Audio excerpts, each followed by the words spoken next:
हम central government क्यों बोलेंगे? हम एक विधायक, हम राज्य सरकार को बोलेंगे। कौन सा बोलिए हम सेंट्रल गवर्नमेंट बोलेंगे? चलिए, हम सेंट्रल गवर्नमेंट से डिस्कस करने के लिए नहीं आए हैं। हम विधायक, हम राज्य की सरकार से पूछेंगे, माननीय मंत्री जी, हम राज्य सरकार से पूछेंगे। ये राजनीति, ये बहुत गंभीर विषय है। और नहीं तो जो विधायक निधि है नहीं दीजिए। वैसे भी हमको 5 करोड़ में क्या बनाते हैं? पीसीसी बनाते हैं। पीसीसी नहीं बनेगा तो हमको कोई फर्क नहीं पड़ेगा, लेकिन अगर 5 साल बच्चे नहीं पढ़ेंगे तो इस राज्य को फर्क पड़ेगा, इस राज्य के भविष्य को फर्क पड़ेगा। इसीलिए आप 5 करोड़ का जो विधायक निधि देते हैं वैसे उससे कुछ काम नहीं होता है। पीसीसी, गली, फाइबर ब्लॉक 200 फीट 250 फीट का काम करते हैं, जो अगर 5 साल 10 साल नहीं होगा तो फर्क नहीं पड़ेगा, लेकिन बच्चे नहीं पढ़ेंगे मंत्री जी, फर्क पड़ेगा। एक जनरेशन में गैप आएगा, तब उसे रोक दीजिए। करिए, हम लोग को इतना महंगा आवास दीजिए, कर दीजिए। मेरा ही आवास को पहले नीलाम कर दीजिए। हम गार्जियन हैं, और गार्जियन होकर अगर गार्जियन आपके बच्चे नहीं पढ़ेंगे तो आप तो क्या करेंगे? कुछ उपाय करेंगे? माननीय सदस्य, मैं सुझाव दे रहा हूं कि आप उनको ऋण दीजिए भावना से। और इस पर जब भी बातचीत होती है तो विभाग राज्य सरकार केंद्र को दोष देने का कार्य करती है। तो मैं स्पष्ट जानना चाहता हूं, क्योंकि इन्होंने उत्तर में भी लिखा है कि केंद्र सरकार से राशि प्राप्त होने के उपरांत भुगतान की कार्रवाई की जाएगी। तो मान के चलते अगर केंद्र ने राशि का भुगतान नहीं किया तो आप स्पष्ट शब्दों में कह दीजिए कि ओबीसी छात्र छात्राओं को स्कॉलरशिप नहीं मिलेगा।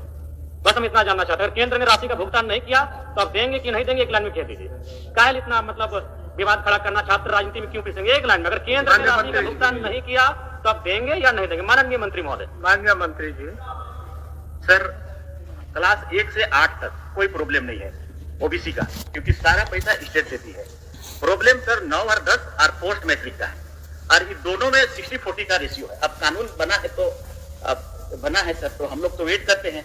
और इसीलिए हम मंत्री जी के पास भी गए, भारत सरकार के पास, और उनको सारा आंकड़ा भी बताया कि आप हमको देंगे तभी मेरा जो मेरा बजट का पैसा है तो खुलेगा।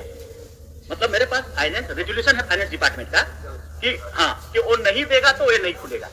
जैसे हम मांगने गए सर तो वो सिर्फ 3 करोड़ रुपया दिया हमको, तो उसका 2.5 करोड़ रुपया राज्यांश निकल गया, तो 6 करोड़ रुपया मात्र हुआ। तो ये 6 करोड़ रुपया में तो होगा नहीं। अब हम फिर भी वेट कर रहे थे कि वो अगर आ जाए, मिल जाए, क्योंकि वो आ करके बोले भी कि मंत्री गए थे और हम उसको एश्योर किए हैं कि और ज्यादा पैसा हम भेजेंगे, लेकिन अभी तक वो आया नहीं सर। तो क्या पता आएगा कि नहीं आएगा, हम लोग भी असमंजस में हैं। और नहीं आएगा तो हमारे बच्चों का क्या होगा, ये भी हम लोग सोच रहे हैं सर। और इसीलिए हमारे पास बजट में जो पैसा है, क्योंकि उसके लिए एक प्रावधान है कि उधर से आएगा तभी हम खोल सकते हैं, इसको शिथिल करने की आवश्यकता हम महसूस कर रहे हैं सर। हमको देना है सभी ओबीसी बच्चों को, उसको आगे बढ़ाने के लिए हमको महसूस है इस बात को। इसलिए सर करीब करीब हमारे पास काफी इतना पैसा है जिससे कि ये संभव हो जाएगा। बजट के अनुसार 275 और 9-10 के लिए 39 करोड़ और 275 करोड़ है हमारा पोस्ट मैट्रिक के लिए, इतना पैसा है। तो ये शिथिलीकरण के लिए हम लोग लेटर लिख रहे हैं। कल हमने पिक पत्र भी जारी कर दिया सेक्रेटरी को कि आप इसका वैकल्पिक व्यवस्था करें। केंद्र नहीं देगा तो उसकी बात है, मत देने दीजिए। हम क्या करेंगे उसको बात बताइए, मेरे पास बजट में है उसको क्लियर करिए। तो हमने लिख दिया है, कुछ दिनों में हम लोग इसका व्यवस्था करेंगे। पिछले कल के अनुसार हम शायद लगता है कि इसको हम लोग ठीक कर लेंगे। चलिए जयराम जी, अच्छा उत्तर हुआ। मैंने ठीक है अध्यक्ष महोदय, 1 साल से ज्यादा हो चुका है, तो वही तो अगर केंद्र नहीं दिया तो क्या आपके पास विकल्प है? क्या तैयारी आपके? नहीं जयराम जी, सर आप शायद ध्यान से, 1 साल से ज्यादा हो चुका है।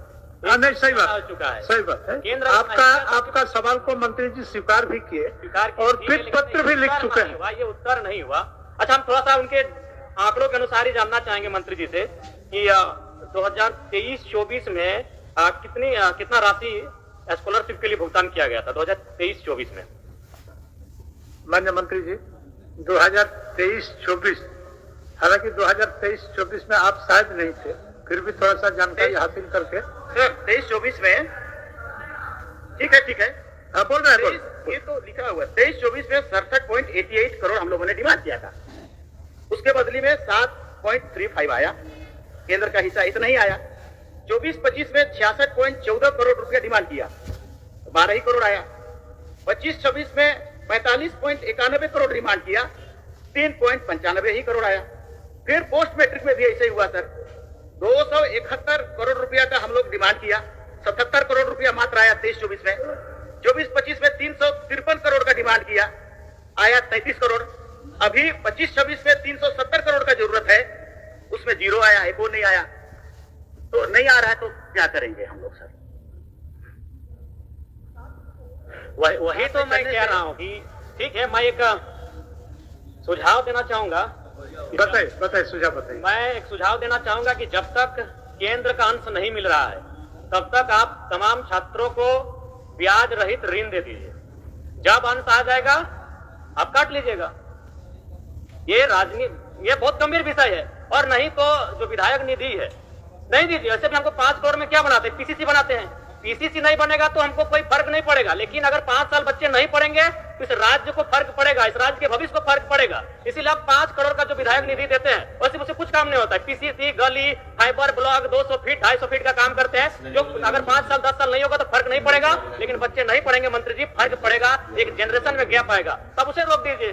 करिए, हम लोग को इतना महंगा आवास दीजिए, कर दीजिए, मेरा ही आवास को पहले नीलाम कर दीजिए। हम गार्जियन हैं, और गार्जियन होकर अगर गार्जियन आपके बच्चे नहीं पढ़ेंगे तो साथ तो क्या करेंगे, कुछ उपाय करेंगे। मान्य सदस्य, नहीं, मैं सुझाव दे रहा हूं कि आप उनको ऋण दीजिए। भावना से नहीं, तो 1 साल बीत चुका है, 1 साल बीत चुका है। भावना कुछ 15 दिन के लिए होता है, भावना 15 दिन के लिए होता है। आपका भावना सही है, आपका भावना तो मैं तो सुझाव दे रहा हूँ, उनको ऋण दीजिए, बिना ब्याज के ऋण दीजिए। हम सेंट्रल गवर्नमेंट क्यों बोलेंगे? हम एक विधायक, हम राज्य सरकार को बोलेंगे। कौन सा बोलिए, हम सेंट्रल गवर्नमेंट बोलेंगे? चलिए, हम सेंट्रल गवर्नमेंट से डिस्कस करने के लिए नहीं आए हैं।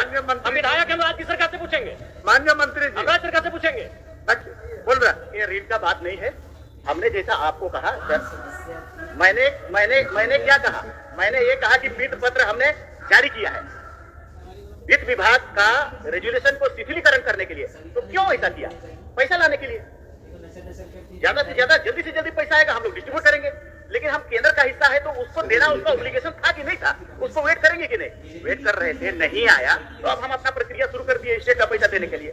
कुछ समय लगेगा, कर देंगे हम लोग, ठीक कर देंगे। अध्यक्ष महोदय, इससे संतुष्ट थोड़ी हो पा रहे हैं आप। नहीं दिया केंद्र तो क्या करेंगे? वही एक लाइन बोल दीजिए। नहीं, हम कुछ नहीं बोल दीजिए एक लाइन में कि अगर केंद्र का अंश नहीं आया तो राज्य के ओबीसी छात्रों को स्कॉलरशिप नहीं देंगे।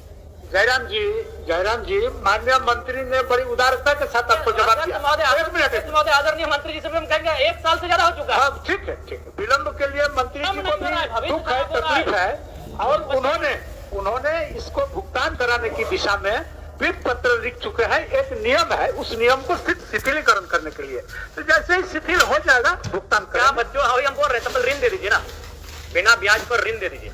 अब माननीय मंत्री जी बताएंगे इनका विकल्प क्या है। देखिए, ये गंभीर विषय है। क्या है? बिना ब्याज पर ऋण दीजिए, और जब केंद्र का अंश आएगा, जब आप स्कॉलरशिप दीजिएगा, आप काट लीजिए।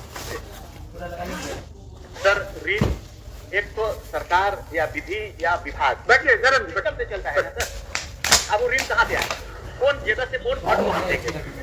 हमारे पास जो स्कॉलरशिप का चीज है उसी पर हम सोल्यूशन निकाल सकते हैं।